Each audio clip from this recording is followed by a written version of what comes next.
Sa magandang bulaklak na ito, mayroon tayong gulay na gustong i-harvest. Yan, ang ganda ng bulaklak. Yan, gulay na pwede nating ma-harvest ay ang ganda ng size ng ating patula dito. Isa na naman yan sa masarap na gulayin. Yan. Tayo ay nag-harvest ng isang pirasong patola dito. Besides sa bunga na yan, meron pa tayo dito ang isang in a good size din.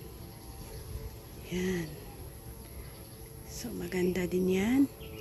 Ay actually marami tayong gustong makuha dito. Yan, isa din ito. So pwede na natin makuha with a beautiful flower. So ang ganitong size ay good enough din yan. Magandang sizes din yan. At mayroon pa tayo dito isang in a good size din. Oh, umulan. Apat ang ating na-harvest sa araw na ito.